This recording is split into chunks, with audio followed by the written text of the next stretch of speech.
Hi, welcome to English Composition. I'm Michael Chang. I'm with Cher Chen today. 各位同学，大家好，欢迎来到英文作文课程。我是 Cher， 在我身边的是郑老师。And today we are going to learn about these important topics, which are unity, the topic sentence, and coherence. 好，今天呢要为各位同学讲解的内容有包括以下这3个重点。第一个呢是整体性，再来是主题句，接着我们会讨论到的是连贯性。Right now, unity means that all the sentences in an essay are related to the main idea. 好，所谓的整体性呢，指的就是文章中所有的句子都跟主要的论点有相关。And now the topic sentence is a sentence that expresses the main idea of an essay. 好，那这里呢，我们说到主题句指的就是一个句子它能够表达整篇文章的主要论点。And coherence means that you use words to mark the relationship of the sentences within your essay. 好，那至于连贯性呢，指的是文章里面所使用的单字可以用来凸显出句子跟句子之间的关系。Now let's start our lesson by talking about how writing is a process. 好，首先呢，我们先为各位同学讲解一下为什么我们觉得写作应该被视为一种过程。And writing as a process means that you have to go through a number of steps to complete a thoughtful and well-written essay. 好，我们之所以说写作它是一种过程主要是因为呢，你必须要遵循几个步骤，然后去准备，才能够去完成一篇构思很详细而且是结构很完整的文章。And so the first thing that you do is you have the pre-writing stage, and in this stage you spend time brainstorming to come up with ideas, and then you organize your ideas into a logical essay. 好，那首先呢，你要先花一点时间做写作前的前置作业，也就是呢，你要先进行一个脑力激荡，想出一些好的想法，然后呢，你要把这些想法能够整理成一篇符合逻辑的短文。And so we spent a lot of time talking about brainstorming in previous lessons, so we're not going to spend any time today discussing this. 好，那至于这个前置作业的步骤的部分其实我们已经花了几个单元在讨论这件事喽。那我们这个单元呢，我们将要去讲别的事情了。And now your second step is to write your first draft of an essay. And we're going to give you tips on how to do this step today. 好，那今天呢，我们要讲的是写作的第2步，也就是呢，要开始写作第1次的草稿。那我们今天讲解的课程呢，会为各位同学提供一些进行这个过程的一些小技巧。And finally, the last step in the writing process is to edit and revise your essay. And we are going to work on that topic next week. 好，那我们写作的过程的最后一个步骤呢，就是要进行最后的校订跟编辑。那这个部分呢，我们会留待下一个单元再为各位同学做讲解。All right, so now let's start with our topic today, which is writing the first draft of your essay. 好，那现在呢，我们要先跟各位同学讲解的呢，就是如何撰写这篇短文的第1份草稿。And so the first idea that we want to introduce is the concept of unity. And unity means that all the sentences in your paragraph are related to the same topic. 好，那我们今天首先要先强调的第一个概念也就是整体性。所谓的整体性呢，指的就是在一个段落中，所有的句子都有同一个中心的想法而且与这个想法是有强烈的相关的。And to write a unified essay, or to write a unified paragraph, you have to know what your goal is. And this means you need to know what you want your readers to know and to understand when they finish reading your essay. 好，那要写一篇具备整体性的文章呢，你首先必须要了解的是这篇文章它写作的目的是什么。那你必须要知道，你希望你的读者在读完这篇文章之后呢，他能够了解什么。And so if you have a clear goal, then you can make sure that every sentence in your paragraph is a step that's helping you to accomplish this goal. 好，那如果呢，你有一个清楚的写作目的的话你就可以让段落中的每一句话都成为帮助你达成写作目标的每一个步骤。Right, now the first step in creating a unified paragraph is to have a strong topic sentence. 好，那要写出一个具备整体性的段落呢，首先第一个步骤就是你要先创造出一个强而有力的主题句。A topic sentence is the sentence in your paragraph that tells the main idea. 好，所谓的主题句呢，也就是一个段落中这个句子它能够告诉你这整个段落的最主要的重点。And your topic sentence is often or usually the first sentence in your paragraph. But it can also appear in the middle of your paragraph. Sometimes it can appear at the end of the paragraph, or sometimes it's not even in the paragraph at all, but instead it's something that's implied. 好，那关于这个主题句的位置呢，通常你可以在整个段落的第一句找到它。当然有时候呢，它也会出现在整个段落的中间的部分。有时候甚至是你是找不到主题句的哦。这个主题句呢，其实是被用暗示的方式去达成的。Now, if you're a beginning writer, it's best just to put your topic sentence as the first sentence of your paragraph. 好，那但是对于一个初学者对写作的初学者而言呢，最好的方法还是把主题句放在整个段落的第一句。Now, a topic sentence has two main components. The first component is a topic, and the second is an opinion about the topic. The opinion about the topic is called the controlling idea of the paragraph. 好，那关于这个主题句的部分呢，它有两个构成的要素哦。第一点呢，也就是所谓的 topic 主题的部分。第二呢，则是所谓这关于作者对主题对这个 topic 的观点那这个观点呢我们就叫它做 controlling idea。Right, and now the purpose of the controlling idea is to make sure that your topic is neither too broad nor too narrow. 好，我们刚刚讲到的这个 controlling idea 也就是所谓的主轴论点它存在的目的呢，是为段落的主题的深浅的程度做一个适当的调整。Right, now let's take a look at an example sentence. We have this sentence, this paper is about America. 好，我们来看一下以下的几个举例首先，各位同学在荧幕上看到的这个句子讲到的说，这篇文章呢是关于美国。Right, now this sentence is too broad to be a good topic sentence for a paragraph. Because if you're writing about America, there are just thousands of topics that you can write about. 好，那像这样一个句子呢，对我们而言，就是一个主题的范围呢，实在涵盖的有点太广泛了。那因为呢，如果你要写一篇关于美国的文章有太多的面向可以用来讨论了。那相对而言，这个主题句就相对于太广泛。And so if we look at this, we can have, for example, we can talk about American culture, Americans' economy, its history, and so therefore this is just too broad. 好，那比如说呢，关于这个句子我们可以讲的是美国的文化经济历史很多的东西这也就是为什么我们刚刚说它以这个主题句而言呢，例句一的写法实在太广了。All right, let's look at another example. How about if we have this paper is about American history? 好，那下一个例子呢，我们可以看到它是说这篇文章是关于美国的历史。And so we've narrowed this down from all just about America to a smaller topic, American history, but this is still too broad. 好，那我们看到例句二它虽然已经把主题从美国缩小成美国的历史了，但是呢还是太广泛了And it's too broad because there are many different periods of history in America. We could be talking about modern American or the early days when America was a colony of England. A second issue with this sentence as a topic sentence is there's no controlling idea. We don't show any kind of opinion about American history. 好，我们发现这个句子呢，就它的主题而言，就是 American history，美国历史而言，还是太广了。美国历史呢，可以是讲现代的美国历史，或者是甚至我们可以追溯到这个当年它被殖民的时候的殖民历史。到底哪一段历史才是你想要讲的？这个部分而言，实在还是太广了。那另外，这个句子本身也有一个问题它不具备所谓的主轴论点它代表说这个句子仍然不够好。All right, now let's take a look at a third example. And this one says, my favorite period of American history is the Revolutionary War. 好，我们现在看到第三个例子。第三个例子讲的是我最喜欢的一段美国历史是革命时期。And so this sentence makes a much better topic sentence. Because what we've done is we've cut down this idea of just writing about America to writing about American history, and now we've focused on a specific period of American history, which is the Revolutionary War.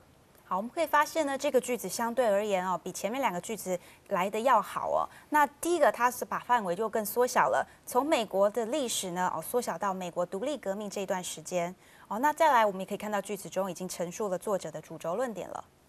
And now a second thing is we can see that there's an opinion about American history or about the revolutionary period in this sentence. It says, my favorite period of American history is the Revolutionary War. And so this shows that we have a controlling idea now. 好，那这个部分呢，我们可以看到他把他作者的对于这一段时期他的想法也提出来了。他说 my favorite period，也就是说他最喜欢的就是这个段落的历史了。那因此呢，我们就可以看到非常详细的主轴论点。All right, so now we've worked through a very general sentence until we got to a nicer topic sentence. And so we're going to take a break now, and when we come back to the break, we're going to look at sentences that are too narrow to be a topic sentence. 好，那我们现在为各位同学举的例子呢，都是属于太过于广泛以至于无法成为一个好的主题句的例子。那我们现在先休息一下，待会回来之后呢，我们会再为各位同学讲解，如果你写的太过于精确、太过于狭窄的话，也不适合作为一个主题句哦。先休息一下。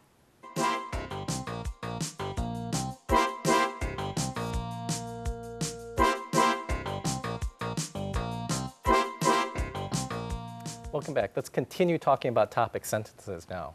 好，各位同学欢迎回来。我们接下来呢会继续讲解关于主题句的部分。All right, so earlier we talked about sentences that are too broad to be a topic sentence. There are also sentences that can be too narrow to be a good topic sentence. 好，我们刚刚呢在上一个部分我们跟各位同学讲到的是过于广泛无法定义的这种主题句。但现在呢，我们要为各位同学讲解另外一个不一样的主题句的问题也就是过度的精确的问题。All right, let's take a look at two sentences now. Our first one says, the Declaration of Independence was signed on July 4th, 1776. 好，我们可以看到这里的例句第一个呢，它讲到的是美国的独立宣言是在1776年的7月4号所签订的。All right, and there's a second sentence. This colored pencil cost $15 NT. 好，接下来的一个例句呢，写到的是这一支彩色铅笔价值15元。Right, now, these two sentences state very specific facts with no opinions about those facts. And so once these facts are stated, there's no room to expand on the ideas in the sentence. 好，你们会发现呢，这两个句子它非常精确地描述了一个事实，但是因为这样的关系，所以就缺乏了作者本身的意见在里面。那像这样子这么具体的一个句子当做主题句的话呢，就失去了可以继续扩充作者想法的空间了。And so if you're going to write a good topic sentence, you have to have a sentence that can prepare your reader to learn more about the main point that you're going to make in your paragraph. 好，那也就是说呢，一个好的主题句应该要能够带领读者继续深入的去了解你作者真正想要表达的主旨的意思。Now look at this next sentence. It says, the Acme colored pencils are better than the Delta colored pencils. 好，我们接下来看到另外一个例句，它讲到的是这个Acme 牌子的彩色铅笔是比 Delta 牌子的彩色铅笔来得好。And so now sentence 6 makes a much better topic sentence than sentence 5 does, because in sentence 6 we still have this topic of colored pencils, but we see there's a controlling idea. 好，我们会发现呢，相较而言这个例句6呢其实是胜过例句5的。为什么呢？因为在例句6之中呢，主题虽然一样是讲到彩色铅笔，但是我们会发现它已经包含了所谓的主轴论点喽。And so now, if you're the person who's reading this paragraph, after you see this topic sentence, you're going to expect that the rest of the paragraph will explain why the Acme pencils are better than the Delta pencils. 好，那如果你是一个读者的话呢，你读到了在一个段落中读到以例句6作为开头的这个句子你可能会预期说，那接下来在这个段落中呢，作者会继续去讨论说，为什么 Acme 这个牌子呢，会比 Delta 这个牌子来得好。And so now, if you're looking at a paragraph that begins with sentence 5, you're not going to have any idea what the rest of the paragraph is going to be about, because basically the topic has reached a dead end. You've told one fact about the pencils, and we really don't have much more to discuss about it. 好，那如果呢，相对而言，如果你现在读到的这个段落是以例句5作为开头的话，你就会没有办法去预知说这个文章里面要讲些什么，因为呢，其实例句5已经把主题陈述到一个尽头了，已经好像没有其他的东西可以去做讨论了。Now let's take a look at the topic sentence from the writing model. 好，那接下来呢，我们来看一下这个我们的写作范例中的主题句。It says, I have led a busy lifestyle since I entered the company. 好，那我们会发现呢，在这个写作范例中呢，它的主题句是以下这一句它说的是我自从进了公司以来，都过着非常忙碌的生活。And so if we look at this topic sentence, we can see the topic is the lifestyle, and then the controlling idea is how busy the writer is after entering the company. 好，我们会发现呢，在这样一个句子里面呢，它所表达的主题是关于作者的生活方式。那至于它的主轴论点呢，则是在强调作者进入公司之后，上班是过得如何忙碌。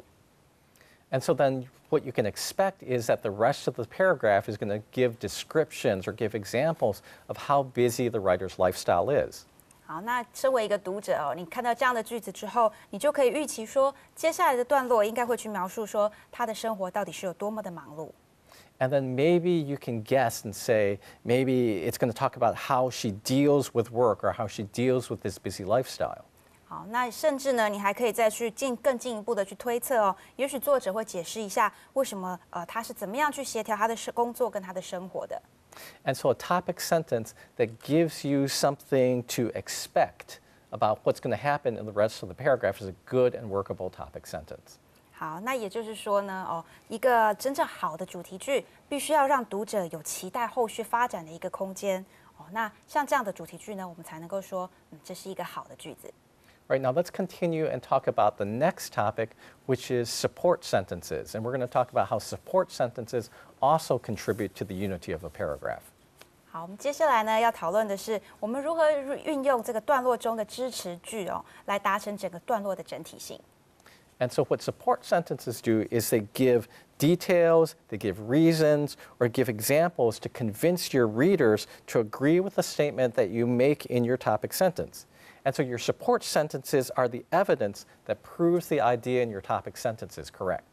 好，所谓的支持句呢，也就是可以提供细节、提供支持的句子，或者是它提供一些理由或是一些例子来说服你的读者去同意说你在主题句里面所提出来的看法或是论点。那你的支持句呢，当然我们简单而言，它就是一个非常有力的证据，去证明你的主题句里的想法是正确的。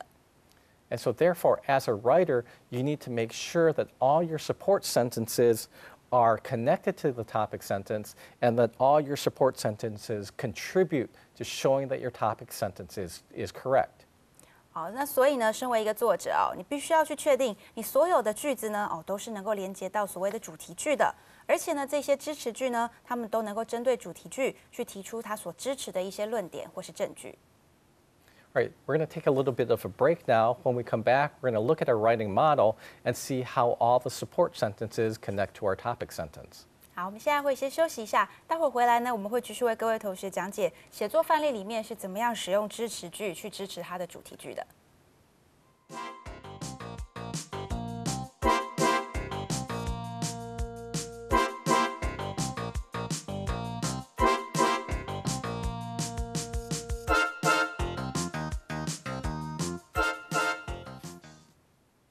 A day of mine. 我的一天。I have led a busy lifestyle since I entered the company. I get up around 7:30 every morning, take a shower, and leave for work at 8 o'clock. 自从我进公司工作后，我每天都过着忙碌的生活。我每天早上7点半起床，梳洗一番，然后8点出门上班。I usually grab some breakfast on my way to my office. The traffic in the morning is always bad, but I always manage to arrive at my office before 9 a.m. 我通常会在上班的路上买些早餐。早上的交通总是很差，但我总是能够在9点前抵达办公室。I usually have lunch with my coworkers at a cafeteria. I often work quite late. 我通常都和我的同事一起在自助餐厅吃午餐。我通常工作到很晚。On Tuesday and Thursday, I leave at 6 p.m. to go to a cooking class. But on other days, I usually stay in the office until 8 p.m. And occasionally, I work until 10 or 11 p.m. 星期二及星期四的晚上，我会在6点时下班离开，去上烹饪课。但是其余几天，我通常都待在办公室到8点。偶尔我会工作到10点或11点。After work, I almost always stop by a coffee shop on the way home. but sometimes I go to a 24-hour bookstore. 工作结束后，我几乎每次都会在回家的途中顺道去咖啡店稍作休息，但是有时候我也会去24小时开放的书店逛逛。During the weekend, I go out and have fun once in a while. I usually go to a movie on Saturday afternoons, but sometimes I stay home all weekend to relax. 周末的时候，我偶尔会出门去玩。我通常会在星期六下午去看场电影，但是有时候我会整个周末都待在家里，好好的放松。My week is quite busy, so I only do laundry once a week. I usually do laundry on Sunday. 我的一周生活很忙碌，所以我一个礼拜只会洗一次衣服。通常我都在星期天洗衣服。My life may be busy now, but I am sure all my hard work will result in a promotion soon. 我的生活可能很忙碌，但是我相信我付出的努力，最后终会让我很快的获得升职的机会。Now, in the writing model, all the sentences after the topic sentence are about the writer's everyday schedule. 好，在这个写作范例里面呢，各位同学可以发现，在主题句之后跟随的支持句都是和作者的生活作息有相关的。And you can tell by her descriptions about how late she gets off work and the things that she does during the week that she's very, very busy, just as stated in the topic sentence. 好，我们可以呢从他的描述中看出来，他平常都很晚下班啊或者是说他平常有多么的忙碌啊这些句子呢都可以去呼应的在主题句中所呈现的主要的一个看法。And then when we look at her weekend schedule, we can see here that even all the activities she has on the weekend are keeping her quite busy. And so therefore we can see that this paragraph has unity. 好，那甚至是呢，在他所谓的假日的活动之中我们都可以看得出来他是有多么的忙碌。那这样子呢，这个段落整段都在讲述他的忙碌的生活的习惯。那所以呢，我们说这个段落它是具备整体性的。Right, we're going to go on to our last topic today, and this is the topic of coherence. 好，那接下来呢，我们要为各位同学讲解的是今天的第3个主题，也就是所谓的连贯性。And coherence means that your ideas are connected well. It means that one idea leads into another idea in a logical manner, and that none of your ideas seem out of order. 好，那所谓的连贯性呢，指的就是你所有的论点都能够前后顺畅，而且通顺的连贯起来。这就表示每一个想法之间能够以合乎逻辑的方式来引导出另一个想法。所有的论点都不会看起来是很凌乱应该是看起来非常井然有序的。And you can also improve coherence by using words to mark the sequential order of the items in your paragraph. 好，那你可以呢借由使用一些字汇来标示出这个论点的项目的顺序这也可以加强文章的连贯性。Right, now let's take a look at some words that you can use to show the order of items in a paragraph. 好，那我们现在来看看有一些字汇是可以用来表现所谓论点的项目的次序。And so this first column talks about is just numerical order. 好，那现在看到的第一个这一栏呢讲到的是所谓数字上的顺序，第一、第二、第三。And you can notice here that there's also commas after each of these phrases. 好，你可以发现呢，在这些所谓的字汇或词呢之后呢都会看到一个逗点。And then we have more, and so basically we have 4 little groups of words that show words that happen that we can use to indicate actions that happen at the beginning of the paragraph, and then actions that happen later in the paragraph, and finally actions that happen at the end of the paragraph. 好，我们可以发现呢其实还有4个种类不一样的字汇可以用来表现我们这里所提到的次序，包括我们可以讲时间上的顺序，或者是讲这个在段落中比较前方会发生，或是在段落比较后方才会发生的事情。All right, now let's take a look at an example of a paragraph now.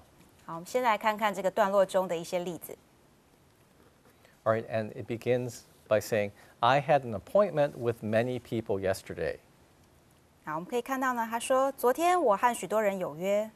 First, I had to meet with my real estate broker. 首先，我必须要和我的房地产中介见面。Second, I had to see my doctor. 第二，我必须要去看医生。After that, I met one of my colleagues. 在那之后，我和我的同事们碰了面。Finally, I met my parents for dinner. 最后我和我的父母碰面吃饭。And so we can see here that the topic of the paragraph is different appointments that the writer had yesterday. 好，你可以发现呢，这个段落的主题呢是关于作者昨天经历了哪些不同种类的约会。And the support sentences give examples of 4 different appointments that the writer had. 好，那支持句呢，则把这4场不一样的这个作者所经历不一样的约会呢都提出来了。And now also all the support sentences stay on the topic of the writer's appointment, which means that this paragraph is unified. 所有的句子呢都和作者约会的这个主题有相关，那这也就代表说这个段落具备整体性。And we can also see that each of the support sentences has a word or phrase that improves the coherence of the paragraph. 那我们也可以发现，所有的支持句呢都有一个字可以用来去表现这个段落的连贯性。And so you can see we have the word first, and this is also followed by a comma. 好，你可以发现，首先我们看到 first，那这 first 后面呢有一个逗号。And then for the second appointment, we mark that off with the word second, which is also followed by a comma. 好，那接下来我们看到这里的另外一个字呢，则是 second， 也就是第二。那一样是一个逗号跟随着这个字。And then when we get to the third appointment, we have the word after that. So we switch it up a little bit here. Instead of saying third, we use a different phrase after that. 好，那接下来呢，我们本来应该接的是第3，也就是 third， 但是我们这里做了一个小小的变化，我们使用的是 after that， 然后一样加上了逗号。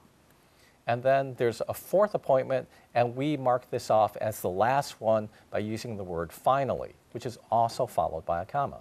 好，那因为最后呢，我们的第4个约会呢，本来应该讲 fourth， 但是我们在这里标示出它是今天最后的一场约会了，所以我们用了 finally 这个字，那最后一样用一个逗号做一个连接。And so we can see here that each phrase is related to a kind of time, and these help to keep clear the order that the actions occurred. 好，我们会发现呢，每一个字词都跟时间有相关，那这也就是用来呢，让我们了解每一个动作所发生的顺序。And so by using these words, we make the paragraph more coherent and we make it easier for our readers to follow what's happening in this paragraph. 好，那因为这些字词的作用让我们这个段落更具备连贯性，同时呢，也就让你的读者能够更轻易的跟上你所说的每一个动作。All right, now let's go back and take a look at our writing model again, and we're going to see the kinds of words that we use to increase the coherence of the paragraph. 好，我们现在呢再回头来看一下刚刚的写作范例，来看看呢它用了哪些字词来标示出它的连贯性。Right, so we can see that starting from the morning, we have some times that indicate the morning.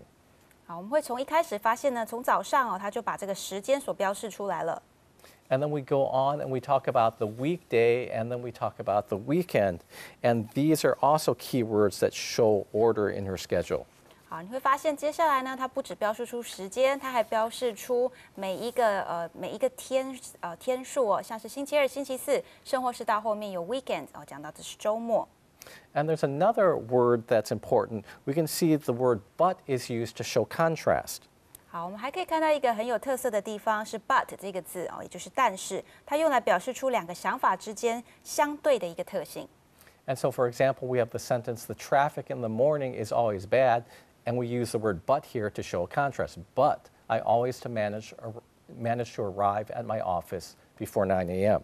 好像在现在荧幕上这个句子之中呢，各位同学可以发现它用 but 这个字连接前后两个句子所以尽管这个交通呢在早上是非常的不好的，但是我总是能够顺利的抵达办公室。Right, so now we've learned about coherence, we've learned about unity, and we've learned about support. 好，那现在各位同学也都知道了，我们这个单元中已经讲到了整体性，讲到了连贯性，那还有讲到了怎么利用支持句去完成你的连贯性。And so for your homework, what we want you to do is review the information in this chapter. 好，那各位同学回去之后呢，我们希望各位同学首先当然要再复习一下这个单元。And then do the writing analysis exercise. 然后呢，在这个写作练习的部分把它完成。And then do the writing activity. 当然，最后写作实习的部分，各位同学也请完成它。All right, thanks for joining us this week for English composition. We'll be back with you next week. 谢谢各位同学今天的参与，我们下个礼拜再见。